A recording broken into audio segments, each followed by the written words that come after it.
Welcome to Ride with Mimic. We team up with the biggest industry leaders to help you attack your day. Welcome to Ride with Mimic. This is a 30-minute podcast designed to deliver a positive, inspiring, and thought-provoking talk with some valuable tips to help you navigate your life and help you become more successful at whatever it is you do. My name is Scott Tarkowski, and I'm the co-creator and national sales director for the Mimic app. I'll be your host today on our journey, Ride with Mimic. So sit back and enjoy as we visit with some of the most interesting people on the planet. Today we're going to talk to Greg Taylor, and we are very fortunate. This is going to be the third time that Greg's taken some time out to visit with us. And man, if you can't get excited listening to this guy talk, I don't have anything for you. Greg is an independent certified coach, mentor, and accomplished speaker. He works one-on-one with small teams and big groups. He gives seminars all over the country and keynote addresses.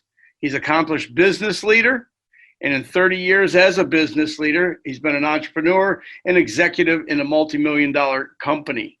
His favorite by far is serving as an advisor to businesses, athletes, and people from all walks of life. And in his meantime, he happens to be the manager and for his youngest son, Trent Taylor, who is the wide receiver for the San Francisco 49ers. And I guess in his rest of his day, he sleeps sometime, I guess. I don't know. Greg, how are you today, sir? Mr. Scott, if I was much better, I'd be twins. I know that to be true with you. A lot of people say it, but I know it's true with you. Now I'm not good. I'm not good all the time. I have my moments. I'm human. I haven't run into one of those yet. I may have, but I don't believe so. All right, now, you're in Nashville today? Yes, sir. I'm in Nashville, Tennessee, the music city capital of the world. There you go. And I notice you're not a musician, right? No, I can't sing. I have no technical skills whatsoever. There you go. You sound like me. I got a whole bunch of stuff I want to ask you today, so we're just going to jump into this thing and see where it takes us. Now, like I said at the beginning of the podcast, you've been with us twice, and I probably have 6 pages of notes.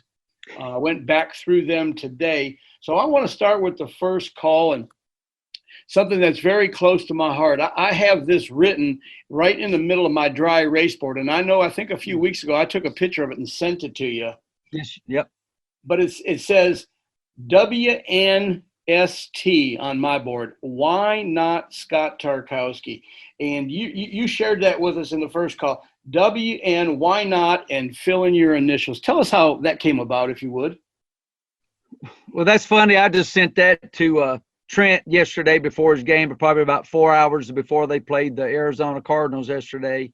I sent that exact thing to him, just having him focus on, don't worry about what you can't do, worry about what you can do. And if you'll put all your focus on what you can do, it's going to be amazing to what happens, because he's going out playing against very large, fast people, and he's got to outsmart them and outquick them. So somebody's going to be the hero, so why not you? And this kind of came about when he was probably a sophomore in college, and I went and watched him train one day with his brother in Nashville here, and which both of them are just absolute unbelievable athletes and just great people and great children. But I saw something a little extra in him, and I asked him one day, would you be interested in playing in the NFL? And make a long story short, he kind of said, well, that's what you're supposed to do. And, I told him, I said, listen, if you want a chance, you got to go for it. So whatever your goals and dreams in life, this comes to all of us. Are you willing to work harder than everybody else? Are you willing to be criticized? Are you willing to get out in front of everybody else and make some mistakes and have people make fun of you? Are you willing to be critiqued by your leaders? Are you willing to work harder than everybody else?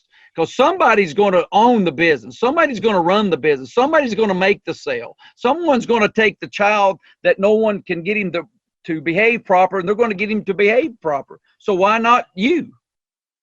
Somebody's going to make an NFL team, Trent. Why not you? So that's the whole concept. Be free, that God's created you for a purpose. And he's got tattoos in your hands. He's got his fingerprints on you. Why not you? It's just a mindset to be free and go be the very best version of yourself. Why not Scott Tarkowski? Why not Greg Taylor? Well, I found that very, very inspiring, and I wrote it on my board right after our very first call, and it's still up there today. And I look at it from time to time, and I think those are some great, inspiring words. Why not? Because we just sell ourselves too short all the time, you know. That's right. Well, I was at church yesterday, and the guy was talking about greater things. Do you want good things, or do you want greater things? And it's in a mindset. Am I okay with being mediocre? Am I okay with being average? I mean, you can do that, but is that what you want to do? I mean, there's a difference between pursuing excellence and being content. I can be content. That doesn't mean I've quit and just said I'm going to be average. No, I'm content. I'm happy with where I'm at, but I want more than what I got, but I'm okay with what I got. Right. There's a balance between being aggressive and being content. Yeah, there has to be a balance. Always needs to be a balance. There's a fellow that's been on our call, and his name's Butch Bella. He happens to be up in Nashville right now, although Butch is from down here. And he has a quote. He says, "If you are as good as you're going to be, life is as good as it's going to get." And I like that quote. I think it says a lot, you know. So a lot of times we settle. There's five points here that I want to touch on from my very first call. And the first one is understanding your purpose. So how does that come into play, Greg? Oh, golly. That, to me, I'm a why guy. If I don't understand the purpose, I struggle with doing tasks and activities and overcoming adversity. But if I understand the why to why we're doing this, it's like my dad said, if I can get my son to understand the why, he'll run through the wall. Because if the gain's so much bigger than my pain, I can endure the pain. Because a big day in my life when I was born, but the most profound day was when I found out why I was born. My first journey in life was I was going to play football in the NFL. Well, that didn't work for me. Well, my next reason, I was going to own my own business. Well, I went and did that. It didn't work out for me, but I'm better than where I could have been. Because my purpose at the end of the day is to love people and solve problems and help them be the best version of themselves. That's what God created me to do. So over all of my trials and tribulations of 57 years, Scott, that's why I'm doing this leadership coaching. Because I want to see people have a heart and a mind that says I can. Because if I said I can around my mother, that would get you a spanking, literally. And it got me smacked in my mouth because she didn't want me to downplay what my abilities were. So we all have a purpose in life, and the most profound thing in life is finding that purpose. And everybody that's listening right now, if you're struggling with your purpose in life, I charge you to give me a call, 318-230-6481, or find a mentor, find a counselor, find a coach out there that can help you connect to your purpose. Because once you connect to the purpose, your power is going to be there. Purpose delivers power, which is energy and focus and determination and resiliency. Well, let me ask you this, Greg, and you mentioned it because you've been in other businesses along the way before you started your coaching. When did you realize that what you were meant to do? Coach, I knew I was a coach a long time ago. Okay. When I was put it in action? I was a junior in high school. We won a state championship, so they let me speak. So everybody came up to me. He's like, wow, you really have a way to capture people. And I didn't know what I was doing. I was just very passionate about playing football. We won a state championship, and I just poured my heart out to them. Well, when did you finally act on it, though? When did you go into business? Into the leadership coaching business last May. So along the way, it took you, I mean, you did different things, but at 55 or 54, you figured out this is exactly what I want to do, and this is exactly the direction I'm going to go in. I find that so intriguing because there's so many people out there that, 28 years old, I don't know what I want to do. I'm lost. I haven't picked a career yet. I'm out here hopeless, and don't know what's going on. I tell people all the time, and I'm 62 years old, I ain't figured out what I want to do yet, But I'm still going forward. It's okay. It is okay, right? It's okay. That's right. That's right. All right. Well, let's talk about this. PMA. Can I say one thing on what we were talking about? Absolutely. it's okay that if you don't understand what you want to do, just go be the best version of yourself by helping people. Wherever you work, you be the best worker there. Even if you don't know what you want to do, go be the best, meaning get better every day. Take another step every day. Have a mindset where I'm going to get better. I'm going to help people get better. I'm going to solve problems. I'm going to be a part of the solution, not the problem. It doesn't matter what you're doing or if you do know or don't know. Okay. Well, let me ask you this. Let's talk about PMA and UMS. What's that all about? Uh-oh, Coach. Uh-oh. Don't let my wife hear me right now. She'll be in here saying he needs to work on that. On the UMS or the PMA? On the UMS, I need to have PMA, which PMA is positive mental attitude, which the UMS is the ugly mood syndrome. I got you. So, and my wife and I went to a class, growing kids God's way, and this is where I got introduced to UMS, which is the ugly mood syndrome. And they said, well, a lady has PMS, but a man has UMS, and it's ugly mood syndrome. So when the father comes home, the kids look at him and they take off because he's got this ugly mood syndrome. He's grouchy, he's demanding, nothing's right. He's living a perfect life. He's been beat up all day, and he just comes in and he's frustrated with life. And my wife would say, by the way, honey, because I was a very OCD person, very picky, clean freak. So if the house was out of order, man, I just started picking at everything. And you'll like this, Scott. My wife would look at me and go, oh, yeah, by the way, we live here. We know. Meaning life's going on, Greg. It's okay. And fast forward, when I heard that, fast forward till my oldest son, Trey, was probably 14 or 15. And I came home and we had a little desk in the hallway in our house in Shreveport, Louisiana. And something went wrong. I slammed my fist down on the table and he just walked in there and put his hand on me because I had UMS. He put his hand on my shoulder. He said, Dad, it'll be okay. So his PMA, positive mental attitude, conquered the UMS. My 15-year-old son had enough wherewithal within him to go, my dad needs someone to tell him it's going to be okay. That's the power of a positive mental attitude. It can conquer the ugly mood syndrome, people, every time. The PMA trumps UMS every time. All right, perfect. Well, let me ask you this then, how does that dovetail into personal accountability? While you have a positive mental attitude, how does personal accountability play into that? How does personal accountability play into positive mental attitude? Well, at some point in time, I got to hold myself accountable to either have a PMA or UMS. And personal accountability is looking in the mirror and going, there's my problem. Until you can look in a mirror and say, I'm the problem, you'll never fix any problem. You can't fix. As my mama said, until you own it, you can't fix it. And because I didn't find that perfect peace, Scott, where I could look in the mirror and be okay with who I was. I was probably 45, 46, 47 years old when I looked in the mirror that time and said, I love Greg Taylor for what God created me to be. I quit comparing myself to people. I quit worrying about what I didn't have. I embraced what I did have. I started being grateful for everything that I had.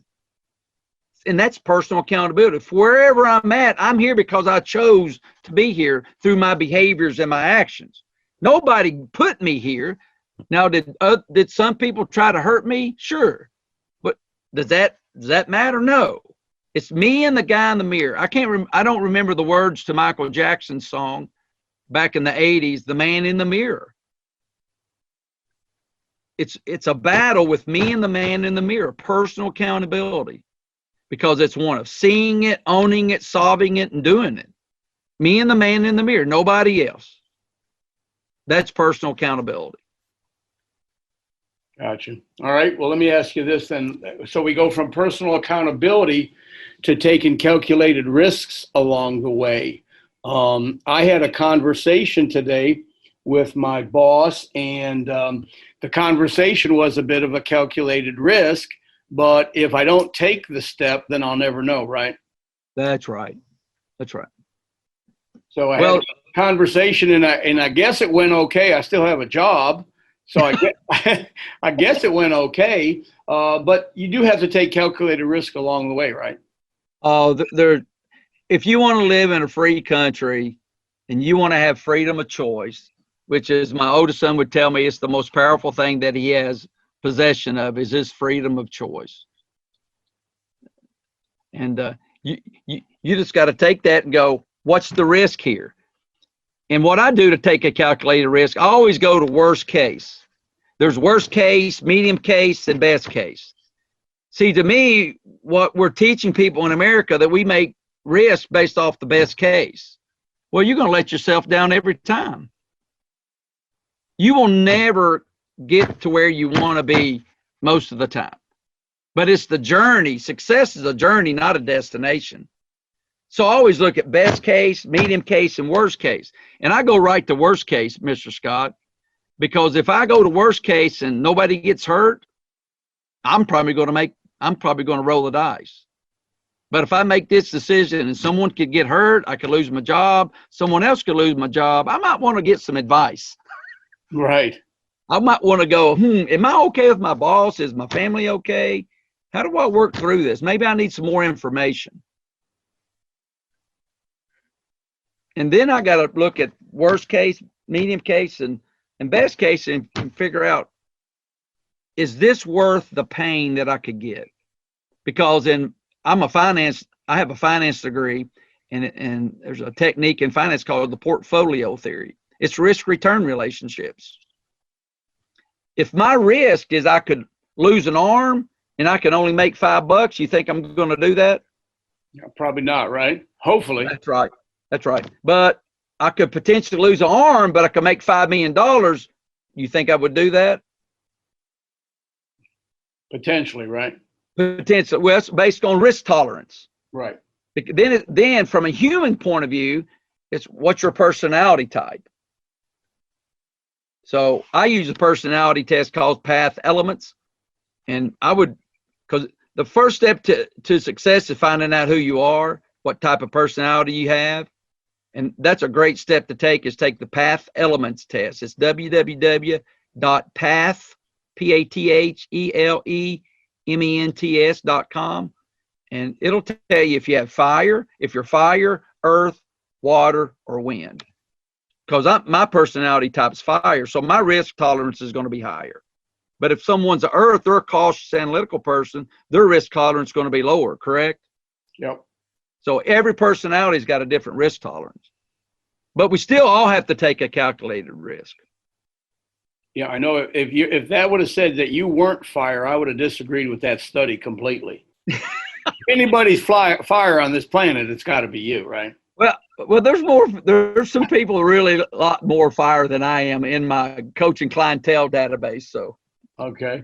Well, the last one I want to touch on here then is success. And I had it written down in my notes as success/failure. Do you want to explain that? I was probably talking about success is not final, failure is not fatal, but certain death is not trying. So that's something that I call that my freedom pass. I've got a video out on my YouTube. Winning Edge Greg is my YouTube channel. And when I heard that, Scott, it's like somebody gave me a freedom pass in business, because success is not final. Okay, I won yesterday, had a good year. Okay, what have you done for me lately mentality, correct, Scott? Right. Yep. Been in this business Every month starts all over again. It starts. Nobody cares what you did last year. Nope. Do they, Scott? No, I worked for a fella. That's what he would tell me on the first day of the month. What have you done for me lately? What have you done for me lately? Perfect, right? Okay, so you won. Celebrate. I'm like Coach Holtz at La Tech. Trent, my youngest son's college football coach, and he would say, if we lose, we're going to sulk for 24 hours in our misery. Then we're over it. If we win, we're going to celebrate for 24 hours. Then it's over. It's time to move on. So success is not final. Failure is not fatal. Okay? So if I failed at something, did this happen for me? Or did this happen to me? So there's a process you got to go through in that failure to grab that and to know that, hey, I can get a 50-20 vision from this, meaning I can find something out of this that will help catapult me into my future. Because once I fail, nobody really cares about that either, do they, Scott? They don't worry about you, do they? Nope, it's over just as fast as it happens, right? It's just over. You just got to pick up and go again. Man, but when I got the last part of it, but certain death is not trying, Scott. That set me, as like somebody gave me a freedom pass. Go for it, Greg. If you want to run your own business, go for it. If you want to be a leadership coach, go for it. If you want your sons to play in the NFL, let them go for it. It's a freedom pass. I win, so what, now what? I lose, so what, now what? But man, if I don't try to be what God's created to me, I won't die a physical death, but there's something inside of me, Scott, that'll die. The spirit inside of me that God's given me for greatness is going to die. God didn't make us to be mediocre. Because he says, woe to the complacent. Whoa, that means he doesn't like that. He's given us the most powerful thing in the universe, which is our brain. We can train our brain. For the last year, Coach, I've been training my brain to be a sales and marketing expert. Am I where I need to be? Nope. But man, am I so much further than I used to be.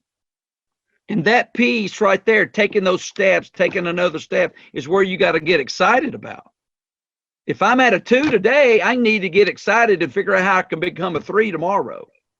Then I'm going to do the snowball effect, the compounded interest effect. Then I'll go 3, then I'll get to my 10 at some point in time. But it's that day-to-day grind that you got to stay intentional, be consistent, and be focused on taking another step. Well, I think you're spot on there with the phrase, not trying is certain death. If you don't try, you can't win, right? Wayne Gretzky, you miss 100% of the shots you don't take, right? Same exact mentality, correct? Yep, that's right. Yep. I've heard Trent say this, Scott, shoot or shoot. Yeah. Sometimes you just got to take the shot. So if you win, everybody will clap, but it'll be over in about 10 seconds. If you lose, so what? Michael Jordan made 27% of his last second shots, Coach. Right. He's a failure. You think he had that freedom pass, Coach? Sure, absolutely. That's why he wanted the ball in his hand, right? A Major League Baseball player, if he hits 300, he's in the Hall of Fame. That means he's making 7 outs out of 10. That's that's a good little lead-in story. Probably my best natural sport. I played college football at Western Kentucky University, but probably my best sport naturally was baseball. I mean, I won a high school baseball game when I was in the 8th grade as a pitcher. But my mentality didn't match that chess game mentality. I like to blow stuff up and tear stuff up with my hyperactivity. So, well, I'll tell you, I know in this new book that we just wrote, a new training manual, I put in a quote from Duke Snyder, who played ball before our time. He played in the 60s, I believe, late 50s and the 60s, but he was a home run hitter. And his quote was, swing hard in case they throw the ball where you're swinging. Just in case you take a hard cut at it, right? That's right. Well, That's listen, one more thing I want to talk to you about, in this half hour flies by, and then I want to wrap things up and let you tell folks how they can get a hold of you. But I want to talk about this Rule 84 that resonates with me so much now, because my dad's 84. That's good. So tell me about that. Well, you're right in the middle of that, Coach. Well, I understand, but I mean, that's good. How's your dad doing? He's doing great. He's doing great. Just had a little nose surgery here recently, and he's coming out. He's strong as can be, and he's doing real good, real active. I hope to be that active at 84. But tell us about your father in the Rule 84. Yeah, Rule 84, one of my mentors probably told me this probably 20, 25 years ago. He said, Greg, every time you got to make a tough decision, go back to the future, put yourself in a rocking chair at 84 years old, And my dad died at 84 years old. He died last November. So there was like 6 or 7 months. Every time I left him, I didn't know if I'd see him again, which it was more prevalent because he could have died any day, which any of us can die any day. We just got to be ready for that moment. But rule of 84 is when he was sitting there and he and I would have conversation, I can only imagine what he was thinking about. All of those tough decisions he made. He was a football coach in high school. He's a principal. He was married for 62 years. He raised 4 kids. He adopted a 15-year-old when he had 4 other teenagers. Now that's crazy. And I can only imagine what's going on. Was he perfect? No, he was not a perfect guy. Did he make bad choices? Yes, he made bad choices. But man, I would just sit there and watch him just trying to think about all those decisions he made, good, bad, and ugly. And what I wanted to do was honor him, is to, hey, you're a good dad. And he would look at me, Scott, and say, are you sure about that? Because in our today's time, right now, if I got to make a tough decision, put yourself in his position. The only thing you can do is think. And what would your 84-year-old self tell yourself today to do in a certain situation? Scott, that right there probably changed 5 major decisions that catapulted me in my trajectory in the right direction based on that theory. Because you know what I was lost in is that short-term gain, right?